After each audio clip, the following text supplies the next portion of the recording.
Caminhos ocultos. A jornada pelos arquétipos. Capítulo 1. Antes dos nomes. As origens dos arquétipos antes da filosofia e da ciência, quando eram vividos como mitos, forças e símbolos. Antes de qualquer nome, antes de qualquer teoria, antes mesmo da psicologia existir como linguagem, os arquétipos já caminhavam entre os homens como sombras antigas projetadas na parede da consciência. Eles não eram estudados. Não eram definidos. Eram vividos, incorporados, temidos e reverenciados como forças reais que moldavam destinos.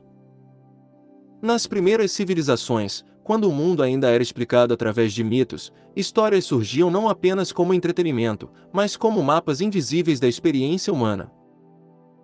Na epopeia de Gilgamesh, um rei poderoso parte em uma jornada em busca de algo que ele ainda não compreende totalmente, enfrentando perdas, limites e a inevitabilidade da morte.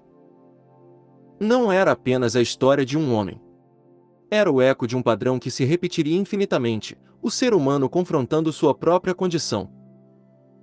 No Antigo Egito, deuses governavam não só o mundo, mas também os princípios invisíveis da existência. A morte não era o fim, mas uma travessia cuidadosamente descrita, como se a alma seguisse um roteiro já conhecido. No Livro dos Mortos, cada etapa da jornada após a morte revelava mais do que crença. Revelava estrutura. Um caminho simbólico que parecia existir antes mesmo de ser escrito. Na mitologia grega, os deuses não eram perfeitos. Eles amavam, traíam, invejavam, destruíam e criavam.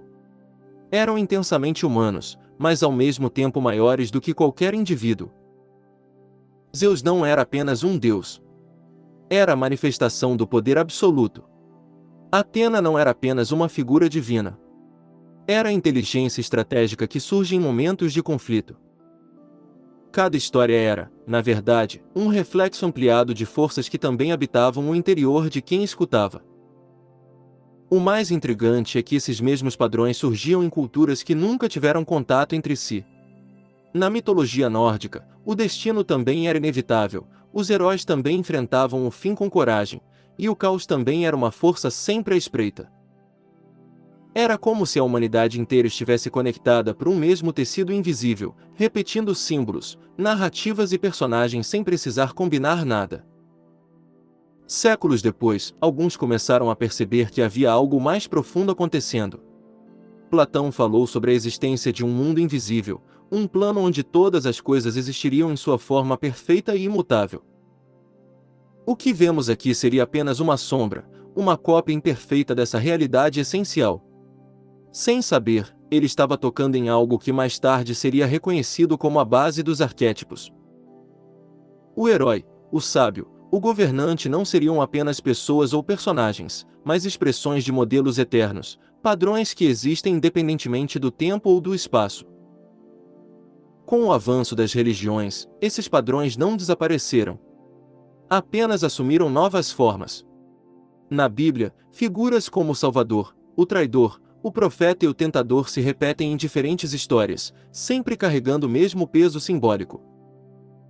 Já no Bhagavad Gita, a batalha externa entre guerreiros revela, na verdade, um conflito interno, uma luta entre dever, dúvida, medo e transcendência. O campo de guerra não está apenas fora. Ele existe dentro de cada indivíduo. Durante a Idade Média, mesmo com o mundo se tornando mais rígido em suas estruturas, esses padrões continuaram vivos, disfarçados em contos, lendas e figuras populares. O cavaleiro que parte em missão, a bruxa que representa o medo do desconhecido, o rei que simboliza ordem e controle, o bobo que, através do caos, revela verdades que ninguém mais ousa dizer. Os arquétipos não desapareceram. Eles apenas trocaram de máscara, adaptando-se à linguagem de cada época. E talvez esse seja o ponto mais inquietante de todos. Os arquétipos não pertencem a uma cultura específica. Eles não dependem de uma religião, de um povo ou de um período histórico. Eles atravessam tudo isso como correntes subterrâneas, moldando comportamentos, escolhas e percepções sem pedir permissão. Muito antes de qualquer definição formal, os seres humanos já eram guiados por essas forças. não como conceitos abstratos, mas como impulsos reais que influenciavam decisões, medos, desejos e ambições. O herói que enfrenta desafios, o sábio que busca entendimento, o rebelde que rompe estruturas, o amante que se entrega, o governante que tenta controlar.